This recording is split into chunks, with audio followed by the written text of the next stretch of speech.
Assalamualaikum warahmatullahi wabarakatuh. Yang terhormat Bapak Ali Ikhwan MKom selaku dosen pembimbing pada mata kuliah PPSI serta teman sejawat kelas yang saya banggakan.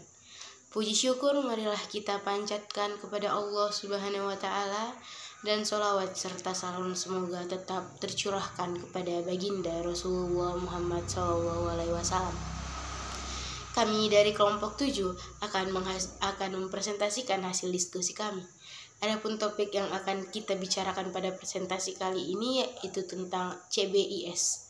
Sebelum kami memulai presentasi hari ini, izinkan saya memperkenalkan teman-teman kelompok saya, di mana yang pertama ada Diva Aulia selaku pemateri pertama, yang kedua ada Alvin Jikri selaku pemateri yang kedua, yang ketiga ada saya sendiri Novita Rizky Andini selaku pemateri ketiga sekaligus moderator, yang keempat ada Nasmaul Hamdani sebagai pemateri keempat.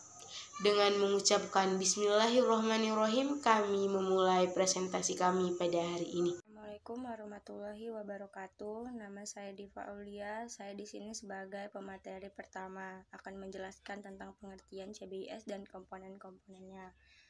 Pengertian CBIS atau Computer Based Information System merupakan sistem pengolahan data menjadi sebuah informasi yang berkualitas dan dapat dipergunakan sebagai alat bantu yang mendukung pengambil keputusan, koordinasi dan kendala serta visualisasi dan analisis.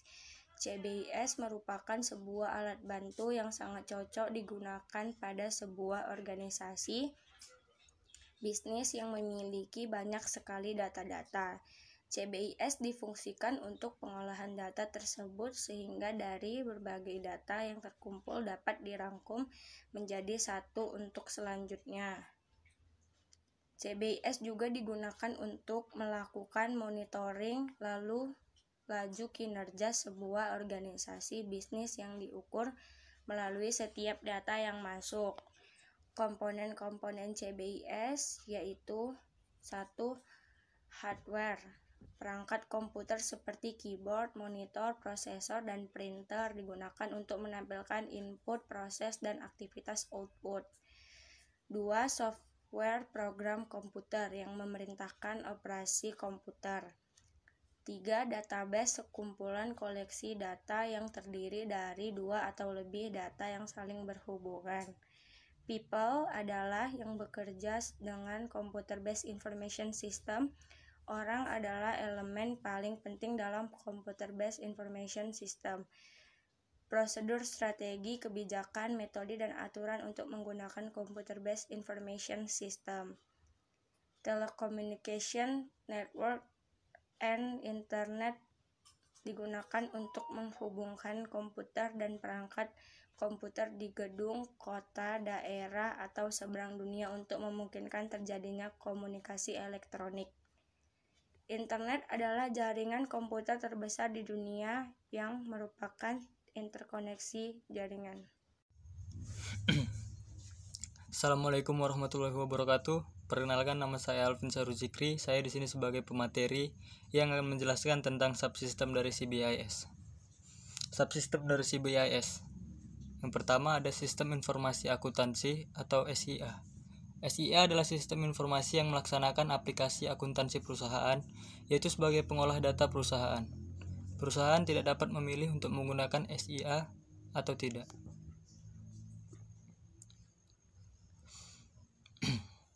Sistem ini merupakan keharusan. SIA adalah satu-satunya sistem informasi yang bertanggung jawab memenuhi kebutuhan informasi di luar perusahaan, menyediakan informasi untuk seluruh lingkungan kecuali pesaing.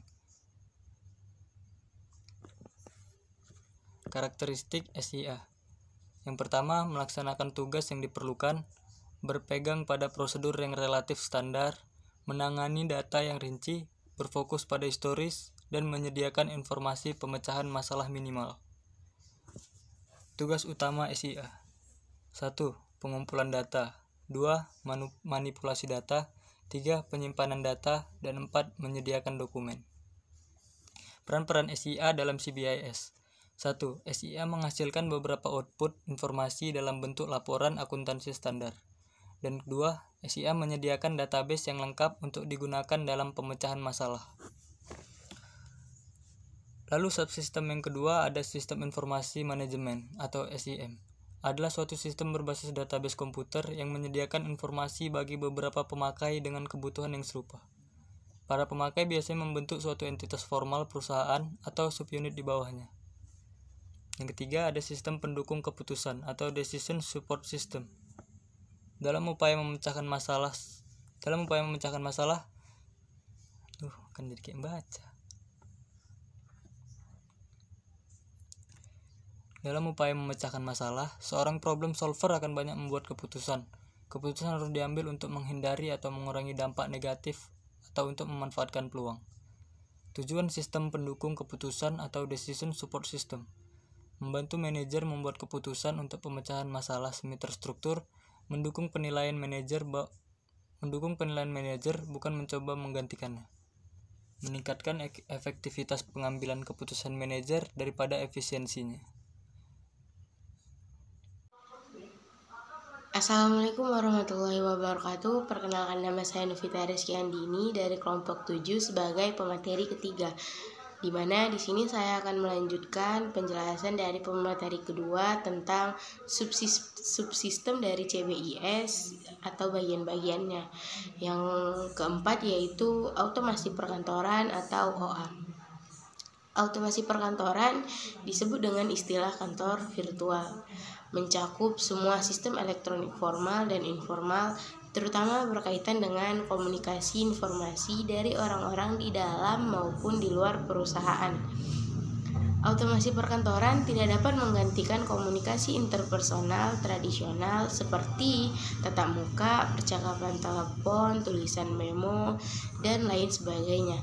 Tetapi OA bersifat melengkapi, sehingga jika dikombinasikan dengan media tradisional akan memberikan sinergi.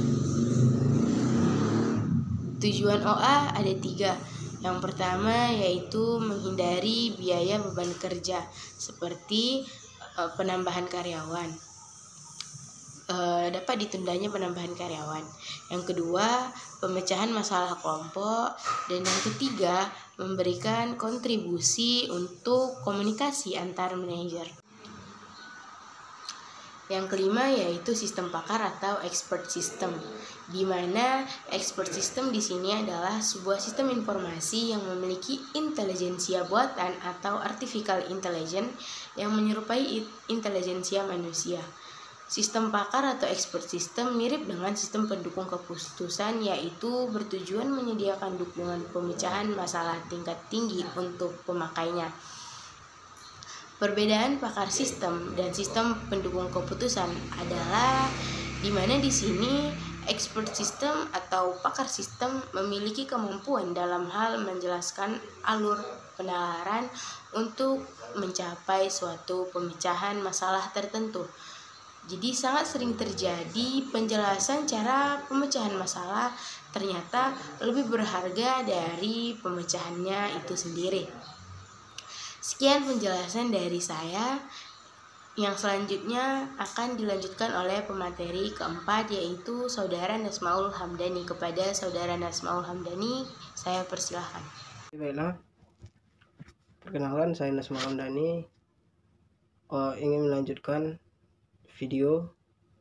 melanjutkan diskusi video materi mengenai jenis-jenis sistem pendukung keputusan. Decision Support System. Jenis yang pertama hanya memungkinkan manajer mengambil elemen keputusan, seperti bertanya berapa jumlah penjualan di wilayah X. Jenis yang kedua memungkinkan memperoleh laporan khusus dari suatu file, misalnya laporan persediaan. Jenis yang ketiga memungkinkan manajer mendapat laporan yang berasal dari berbagai file seperti laporan laba dan rugi. Jenis yang keempat memungkinkan manajer melihat dampak-dampak berbagai keputusan, misalnya perubahan harga perubahan harga produk dan implikasi terhadap keuntungan. Jenis yang kelima, memungkinkan manajer menerima usulan keputusan, misalnya memperoleh harga jual optimal yang diperoleh dari sebuah model matematika. Dan jenis yang keenam adalah DSS, yang mampu memberikan keputusan, misalnya komputer yang memutuskan besarnya premi untuk masalah berusia 20 yang memutuskan besarnya premi untuk nasabah yang berusia di bawah 25 tahun, bekerja di Trans-Am, tinggal di Houston, dan lain-lain. Selanjutnya yaitu tujuan sistem pendukung. Tujuan sistem pendukung keputusan. Decision support system. Tujuan pertama yaitu membantu manajer membuat keputusan untuk memecah masalah semi terstruktur.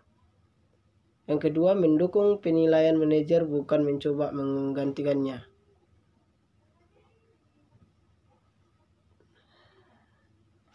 Dan tujuan yang ketiga yaitu meningkatkan efektivitas pengambilan keputusan manajer daripada efisiensinya.